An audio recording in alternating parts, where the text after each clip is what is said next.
A paz do Senhor, meus irmãos. Meus irmãos, eu quero gravar essa live rapidinho aqui, antes de eu ir dormir, e pensar com vocês a respeito de um versículo que está lá em 2 Samuel, capítulo 6, verso 7. 2 Samuel, capítulo 6, verso 7, que diz assim: Então a ira do Senhor se acendeu contra Uzá, e Deus o feriu ali por esta imprudência, e morreu ali junto à arca de Deus. E muitos se perguntam, por que Uzá morreu? Porque Uzá, ele teve as melhores das intenções. Afinal, a arca de Deus estava escorregando ali nos carros de bois, e ele tentou segurar para que ela não caísse ao chão. E ele foi ferido ali por Deus. O versículo de número 8 continua e vai dizer: E Davi se contristou porque o Senhor abrira uma rotura em Uzá, e chamou aquele lugar de Pérez-Uzá até o dia de hoje. Versículo 9: E temeu Davi ao Senhor naquele dia e disse: Como virá a minha arca do Senhor? Então Davi não sabia como trazer a arca do Senhor até Jerusalém. Só que quando a Bíblia fala que Uzá morreu, Deus nos dá uma dica do porquê ele morreu. Afinal, Deus vai dizer exatamente o motivo pela qual ele morreu, no versículo que acabamos de ler. Porque lá está escrito assim, verso 7. Então a ira do Senhor se acendeu contra Uzá, e Deus o feriu ali por esta imprudência. Imprudência.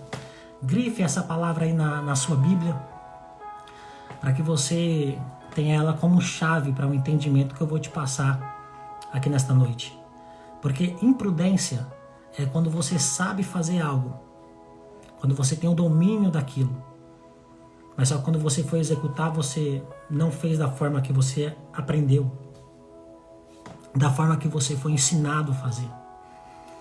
Você até sabia como fazer, mas você não fez da forma certa, você foi imprudente. Quando você sabe como fazer e faz da maneira que você aprendeu, como deve ser feita, você foi prudente.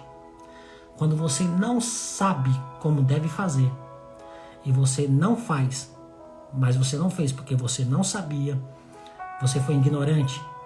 Mas quando você não sabe e você faz certo, você deu sorte. No caso de Uzá, ele foi imprudente. A Bíblia mesmo está dizendo que ele foi imprudente. Mas se ele sabia que não poderia encostar na arca e encostou, por isso morreu, por isso foi imprudente, em que momento ele soube que não poderia encostar naquela arca? A gente precisa voltar em Números, capítulo de número 3, para entender uma questão, um mistério que eu quero revelar com vocês. Porque quando Moisés foi dividir a tribo de Levi para ficarem ao redor do tabernáculo de Deus, é o tabernáculo de Moisés, né?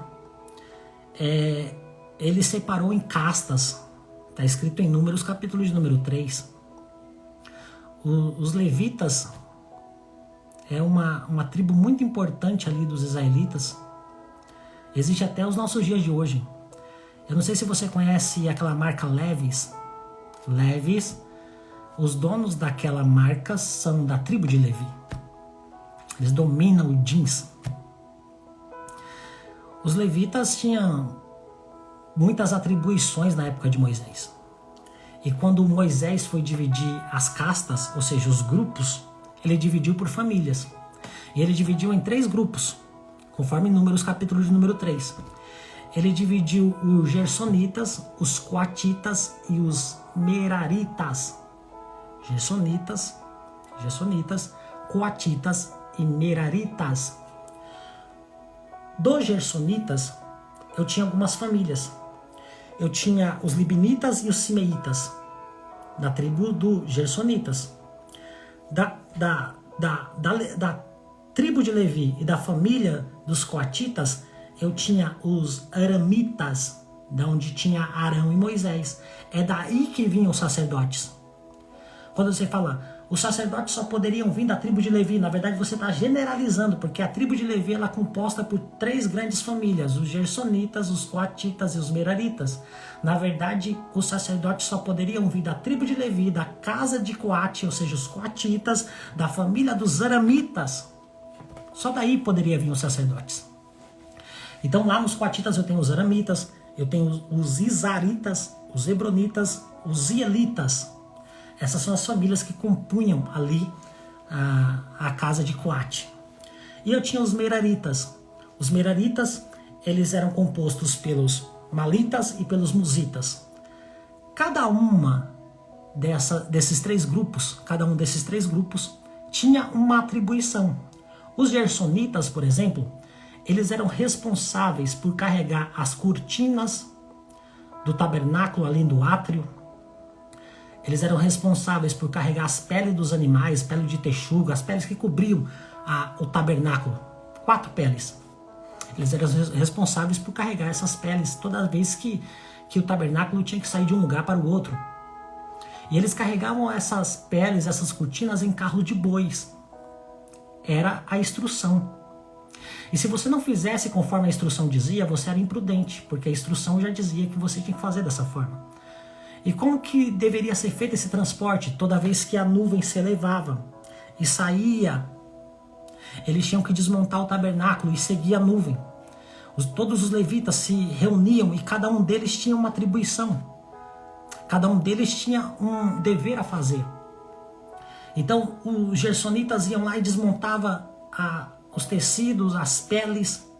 Os coatitas iam lá e desmontava os móveis e carregava os móveis na mão. Os coatitas não poderiam carregar os móveis em carros de bois. Tinha que ser carregado nas mãos. Aqueles móveis eram sagrados, não podiam ser arranhados, não podiam ser rasurados.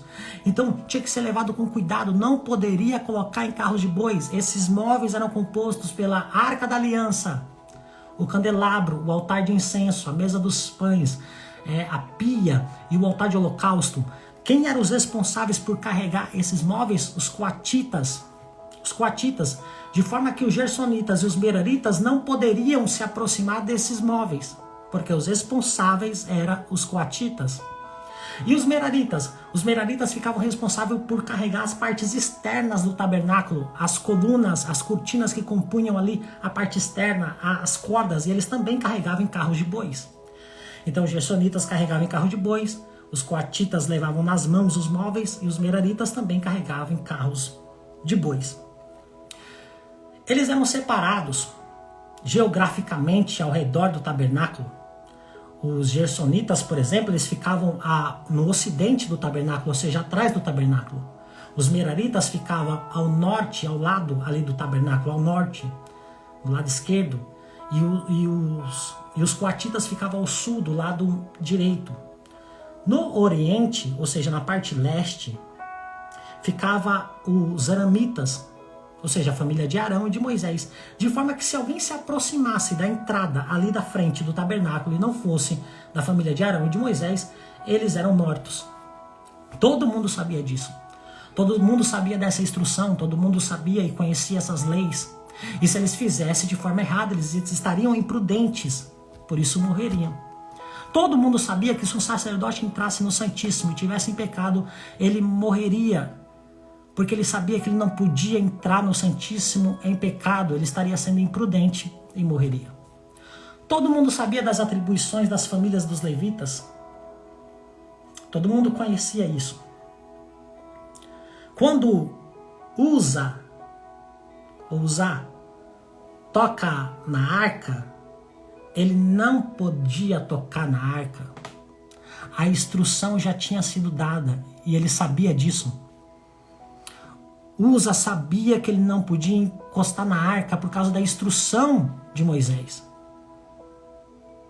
Porque ele não era coatita, ele não era das famílias dos coate, ele não era aramitas, ele não era isarita, ele não era hebronita, ele não era uzielita, ele não era nenhum desses, ele era merarita. E os meraritas eram compostos pelos malitas e pelos musitas. E como eu sei disso? Em 1 Crônicas, capítulo 6, verso de número 29. Diz assim: os filhos de Merari, ou seja, os Meraritas, são Mali e seu filho Libni, seu filho Simei e seu filho Uza. Está aqui. Uza não era coatita e ele sabia disso. Por isso que quando ele morre lá em 2 Samuel, capítulo de número 6, verso de número 7, a Bíblia diz que ele foi imprudente e Deus feriu ali por esta imprudência, porque ele sabia fazer certo e fez errado. Só que Davi também fez um erro. Só que Davi não sabia como fazer certo. Então Davi foi apenas ignorante, porque ele não sabia como fazer certo, tanto que ele se pergunta: como eu trarei a arca do Senhor? Ele se pergunta, porque ele quis copiar o mundo. Os filisteus, lá em 1 Samuel, capítulo de número 6, o verso é o verso de número 7, diz assim: agora, pois, tomai e fazei-vos um carro novo, e tomai 2 vacas com crias, sobre as quais não tenha subido jugo, e atai as vacas ao carro, e tirai delas o seu bezerro, e levai-os para casa. Então tomai a arca do Senhor, e ponde sobre o carro, e colocai no cofre ao seu lado as figuras de ouro que lhe haveis de oferecer em expiação de culpa, e assim enviareis, para que se vá. Vede então se ela subir pelo caminho do seu termo a Bet-Semes, foi ele que nos fez este grande mal, e se não saberemos que não nos tocou a sua mão, e que isso nos sucedeu por acaso. E assim fizeram aqueles homens, e tomaram 2 vacas que criavam, e as ataram aos carros e aos seus bezerros, e a encerraram em casa. E puseram a arca do Senhor sobre o carro, como também o cofre com os ratos de ouro e com as imagens de suas hemorroidas. Então as vacas se encaminharam diretamente pelo caminho de Bet-Semes, e seguiam o mesmo caminho, andando e berrando sem se desviarem, nem para a direita nem para a esquerda. E os príncipes dos filisteus foram atrás delas até o termo de Bet-Semes. O que aconteceu? Quando a arca do Senhor chegou até a cidade dos filisteus, eles começaram a adoecer com várias doenças: câncer, hemorroidas, úlceras. Vieram pragas de ratos. E eles não entendiam o que estava acontecendo. Então eles foram se consultar com os anciões da cidade, com os sábios dos filisteus. E eles perguntaram: olha, por que isso está acontecendo para a gente? E os sábios diziam: olha, vocês estão sendo acometidos por isso porque vocês trouxeram o Deus deles para cá, porque eles achavam que a arca da aliança era o Deus de Israel. Então os sábios diziam: devolvam para eles e vocês vão ser livres de todas essas doenças. E se, quando a gente colocar num carro novo a arca da aliança, e os bois forem sem boiadeiro, sem ninguém em cima para controlar eles, e eles foram pelo caminho de Bet-Semes, e não se desviarem desse caminho, é sinal que a mão do Senhor deles esteve sobre a gente. Se ela se desviar, é sinal que a mão do Deus dele não esteve sobre a gente. E foi o que aconteceu. Os bois saíram e não se desviaram do caminho de Bet-Semes, e eles entenderam que a mão do Senhor estava contra eles. Davi, quando foi pegar a arca da casa de Abinadab, ele não sabia como trazer a arca. Então ele pensou: se o mundo fez dessa forma e a presença de Deus chegou até a casa de Abinadab, eu vou também colocar em carros de bois e vou levar a arca do Senhor até Jerusalém. Só que ele não sabia. Ele quis copiar o mundo, e não dá para trazer a presença de Deus copiando o mundo. Não dá para trazer a presença de Deus copiando os padrões do mundo. Você nunca vai conseguir trazer a presença de Deus com costumes do mundo. Não copie o costume do mundo para atrair a presença de Deus. Porque existia uma diretriz, existia uma regra, embora Davi ainda não soubesse. Mas a arca jamais poderia ser colocada em carros de bois. Ela tinha que ser carregada na mão, como os coatitas levavam. Em varas. Eles colocavam as varas nos móveis, nos anéis. E eles traziam na mão, porque aqueles móveis não podiam ser arranhados, rasurados, quebrados. Eram sagrados. Davi aprendeu isso um tempo depois. Só que Uza, quando ele encosta a mão dele sobre a arca, a Bíblia fala por causa dessa imprudência, Uza morreu, porque ele sabia fazer da maneira certa e fez errado. Que Deus em Cristo vos abençoe. Jennifer, tá acordada até essa hora, Jennifer? Que Deus te abençoe. Um dia eu vou pregar igual você.